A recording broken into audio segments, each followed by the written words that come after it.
para praticar yoga, fazer meditação, praticar o Ayurveda, inserir o Ayurveda na sua vida, precisa ser vegetariano ou vegano?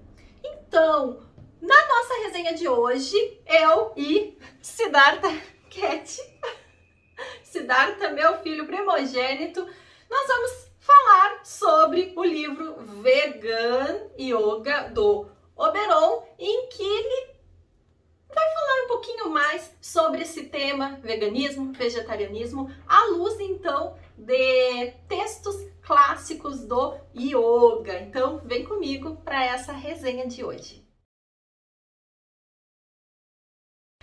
Olá, mulheres divinas! Sejam todas muito bem-vindas a mais um vídeo de resenha neste canal. Meu nome é Cíntia Blanc, sou terapeuta integrativa e complementar, também psicanalista e instrutora de yoga.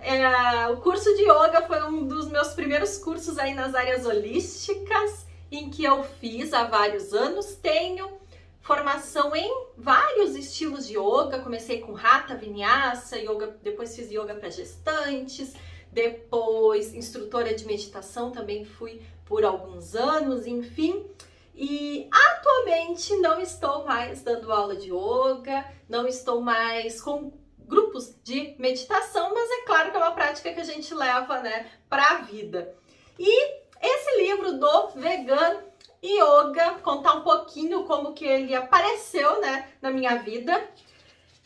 Na época que eu comprei este livro, eu fui fazer uma atividade de Yoga Kids numa feira do livro, lá na cidade de Rio Grande, para ser mais específica, na Praia do Cassino, organizada pela faculdade lá da cidade.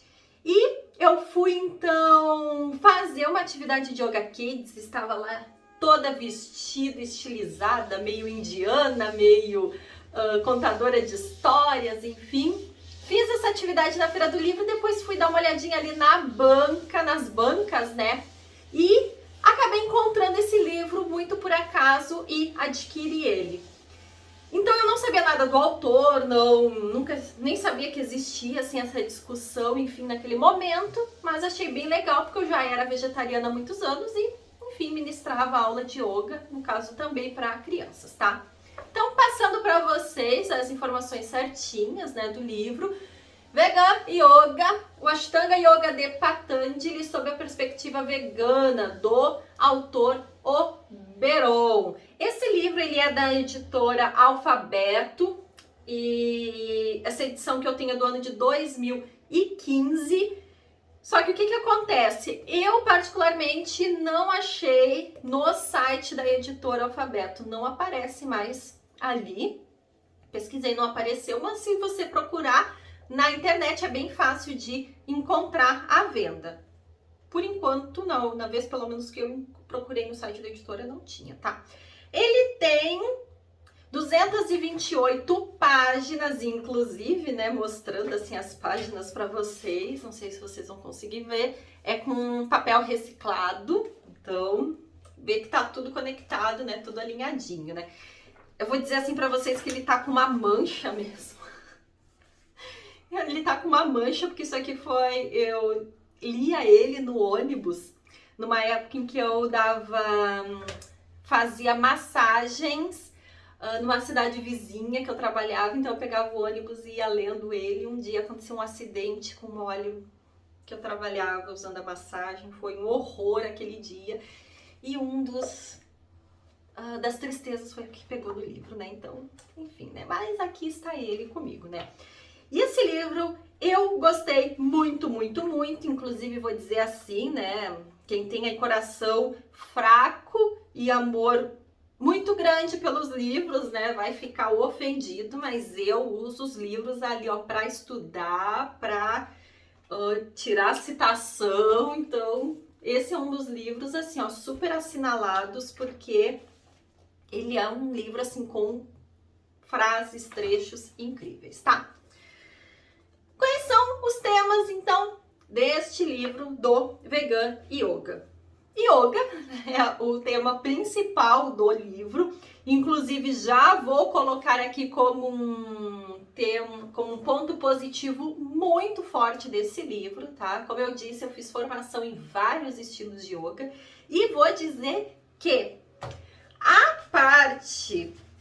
o capítulo em que é falado sobre os aspectos teóricos do yoga, que é o capítulo 5. O capítulo 5 que fala do yoga, e aí vai falar sobre o alicerce filosófico, ramificações, Ashtanga Yoga de Patanjali, Hatha Yoga, enfim. Depois o capítulo 7, Ashtanga Yoga sob a perspectiva vegana, que aí vai falar yamas, niyamas, asanas, pranayamas, enfim.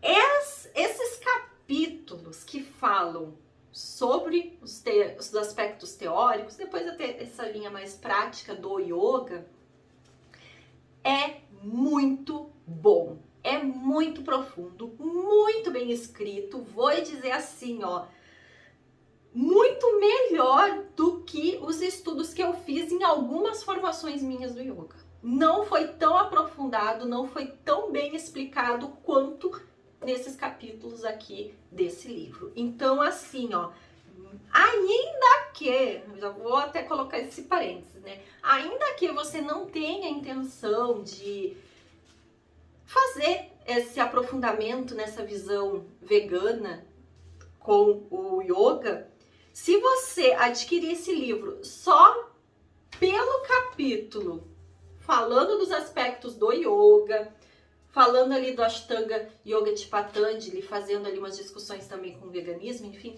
só por essas explicações teóricas já vale demais a leitura, porque é muito bem redigido, gostei demais. Inclusive, uma das partes que estão mais assinaladas no livro, né, é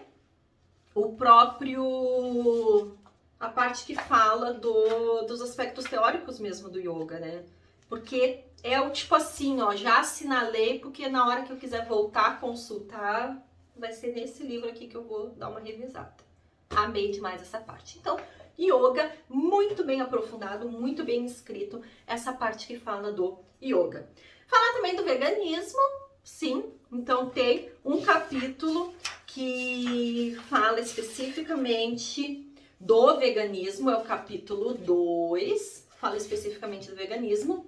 O capítulo 3 fala da relação do homem com os animais, então aqui também se conecta um pouco esse tema. E o capítulo 4, animais na alimentação. Esse capítulo aqui do animais na alimentação, na verdade, capítulo 3, a relação do homem com os animais, traz uns aspectos reflexivos muito interessantes do ponto de vista cultural. Então, na página 144, o Oberon fala o seguinte: enquanto na Alemanha o veganismo cresceu 800% de 2010 a 2013, por exemplo, a Índia vai abandonando a sua dieta lacto-vegetariana para uma dieta onívora, uma vez que existe um enfraquecimento em sua tradição e valores religiosos. Há uma forte tendência popular de abandono da própria cultura, considerada por muitos indianos avessa aos processos de desenvolvimento político e comportamental que o mundo vive. Uma tentativa de igualar-se à cultura ocidental e, neste caso, um dos primeiros passos para fora de sua cultura religiosa, infelizmente, o abandono da dieta. Com isso, passam a colher todos os malefícios provenientes destes hábitos alimentares, seja no âmbito da saúde, do meio ambiente e no próprio comportamento em sociedade. Aparentemente, algumas pessoas até usam isso como um tema de incoerência, né? Mas a vaca é um animal sagrado, desvia aquela história, né? Desvia a construção da estrada, mas não tira a vaca do lugar. Por outro lado, exporta carne, enfim, né? Para o consumo. Então, nesse livro tem uma partezinha que fala sobre isso, né? Então, que não é uma incoerência da cultura do país, é uma adaptação que acabou acontecendo com o passar dos anos devido a outros povos com outras culturas se inserirem lá na Índia e enfim, tem esses movimentos históricos, né, que acontecem. Então, esse capítulo é bem interessante sobre essas reflexões, animais no espetáculo, animais na vestimenta, animais na atração, bem bacana, tá? Nesse capítulo 4, animais na alimentação, ele é um capítulo relativamente extenso, em que vai falar sobre animal por animal, peixes, crustáceos, bovinos, aves, porcos, enfim, como que se dá então esse uso, né, dos animais na alimentação. E vou dizer assim que é um capítulo um pouco mais delicado, né? Então quem é um pouco mais sensível para esse tema, assim, é de embrulhar realmente assim o estômago. Então, acho que essa é a intenção do capítulo mesmo, né? Mas enfim, vamos lá. Outro tema que é trazido aqui, o próprio discussão, né? Os Upanishads, a Ashtanga Yoga de Patanjali. Então, tudo isso também é falado, é explicado, é trazida ali a interpretação. Tudo isso também é colocado.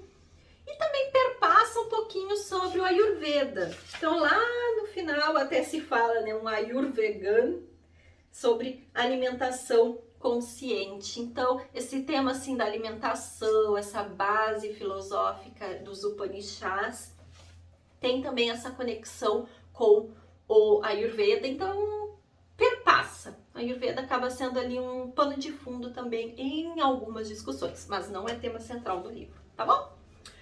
Pontos positivos do livro, né? Então, como eu disse já no início, a própria parte teórica que fala dos Upanishads, que explica aspectos, temas, enfim, do yoga, já vale a leitura, porque realmente é muito bem escrito. Gostei demais do capítulo, dos capítulos, enfim, que falam de temas do yoga. Então, esse já é, né? Segundo ponto é que, até onde eu sei, eu sou vegetariana há mais de 10 anos, sou instrutora de yoga há muitos anos, acho que há uns 6 anos, 5 anos, 6 anos. Até agora eu não tinha encontrado nenhum outro material que juntasse essa discussão da alimentação com o yoga. Embora seja um tema que frequentemente apareça nas aulas de yoga, né? Tem esse mito, né? Tem que ser vegano, vegetariano para praticar yoga, né? Enfim. Então, até onde eu sei, é o único material, o único livro que trata sobre isso. Então, já é um ponto bem positivo. Por um lado, né, positivo, poderia ter outros livros também abordando isso, mas é uma obra aí que até o momento é a única nesse sentido, tá? E a leitura é muito gostosa, muito bacana. Então, é tipo como aconteceu comigo, de ler ali no ônibus, né? Então, é bem tranquilo, bem bacana, recomendo, tá? Pontos negativos do livro, né? Então, tudo tem, né? Lado bom, lado ruim nessa vida, tá? Então, como eu disse, no capítulo, se eu não me engano, no capítulo 2, Animais na Alimentação, esse capítulo, ele vai falar ali sobre toda essa violência que acontece com os animais e como que é, enfim, triste, dura, né, a vida de um animal que muitas vezes já nasce para ser abatido, já nasce com essa finalidade, enfim, né, da indústria alimentícia, vamos colocar assim, né, da pecuária, enfim. Então, pra mim, é um tema, assim, que é ruim, assim, de ler, sabe? É difícil, é triste, é cruel, Então, o que que acontece, tá? Eu, que já sou vegetariana há mais de 10 anos, já vi muito documentário, já vi muita leitura sobre isso, enfim. Eu, particularmente, só fui ler esse livro, por quê? Porque eu já sou vegetariana, eu sou praticante, instrutora de yoga, né? Então, eu queria ver essa discussão do Ashtanga Yoga de Patanjali sobre a perspectiva vegana, né? Eu já sei toda a violência que acontece, enfim, e como que é essa indústria, enfim. Então, eu achei ela um pouco extensa demais e eu me pergunto também assim, o quanto uma pessoa que não é vegana, não é vegetariana, enfim, ela iria ler esse livro. Porque quando tem essas discussões, não é nem essa discussão, é essa exposição, né? Tem coisas que não há o que discutir, é só expor, né? Então, tipo isso. Quando há essa exposição de toda essa violência e como é cruel, né? Um ser vivo ser criado para morrer, né? E satisfazer, enfim, essa questão. Eu me pergunto quanto uma pessoa que não tem consciência disso iria pegar esse livro para ler. Eu acho que já pelo título ela não iria ler, talvez. Penso eu. Acho que ela iria começar a se informar, ela iria ter interesse em outros materiais, outras coisas e não já partir para esse livro. Eu acho que esse livro ele acaba atraindo mais quem de fato é vegetariano, vegano ou realmente pratica yoga, é instrutor de yoga e já tem também algum conhecimento, acaba, né, tendo algum conhecimento sobre isso. Então eu achei ele um pouco longo demais, extenso demais nesse sentido, tá? Do tipo que pra mim só remoeu, sabe, esse aspecto que eu já sei que é muito doloroso. Então, vou confessar que eu acabei pulando algumas partezinhas desse capítulo, porque traz ali informações, dados que já sei que é muito triste, muito difícil. Então, esse é o único principal ponto, assim, na verdade, que eu coloquei como negativo, que eu acho que não precisava ser tão extenso por entender que pessoas que leriam esse livro já têm algum nível de conhecimento sobre esse tema, tá? Indicações, então, para quem que eu indico este livro, tá?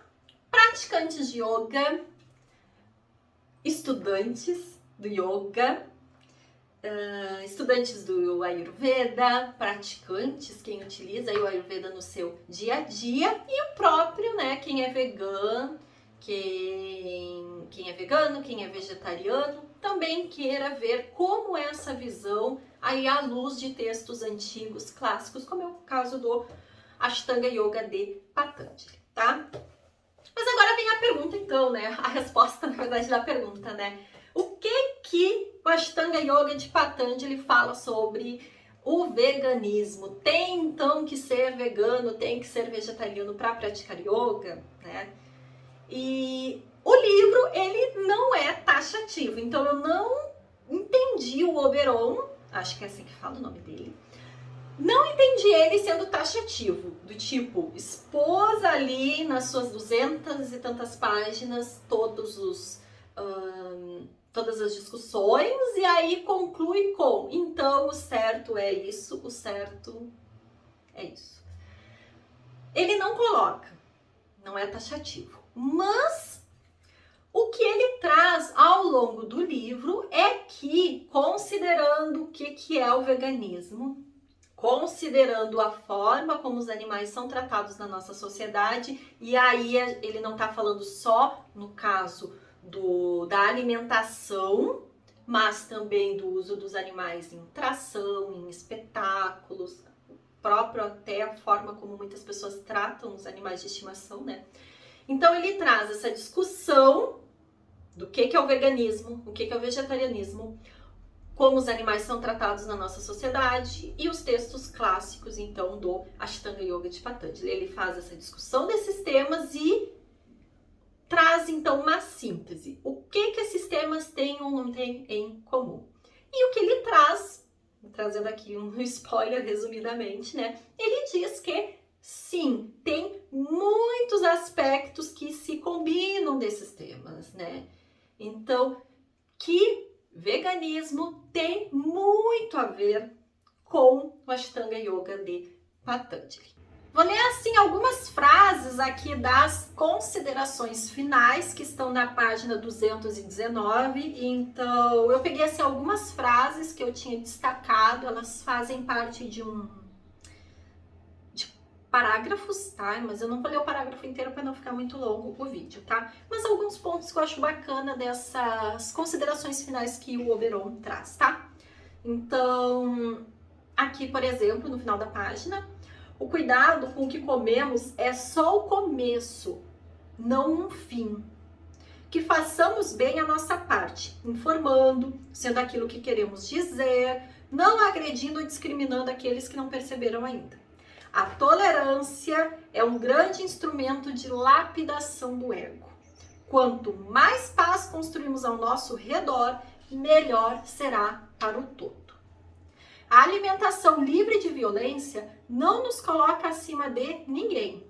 Ela nos coloca no mesmo patamar que todos, independentemente da forma física ou do nível de inteligência. Tá? Um pouquinho mais abaixo, lá na página 220. Entre os homens, o vegano não é mais elevado que ninguém, mas para os animais ele é um salvador de vidas, e isso é muito elevado. Não diz que é obrigatório ser vegano ou ser vegetariano para praticar o yoga, mas que tem tudo a ver. Então, eu acho que muito além de trazer essa resposta, sim ou não, tem ou não tem, são todas as discussões que são feitas ao longo do livro. Super recomendo a leitura, gostei muito, foi uma feliz surpresa, como eu disse, né? Foi bem aleatório, né, que eu acabei comprando esse livro, mas tá aqui na minha estante, tá manchadinho, ainda de óleo, e tá todo escrito e vai ficar aqui na minha estante com certeza, porque é uma leitura muito, muito boa. Tá bom, meus amores? Então, grande beijo, gratidão por estar comigo aqui em mais este vídeo. Se você tem alguma sugestão de algum material, algum livro que você gostaria que eu fizesse resenha, coloca aí nos comentários que eu vou adorar saber a opinião, a sugestão de vocês. Beijinhos e até o nosso próximo vídeo.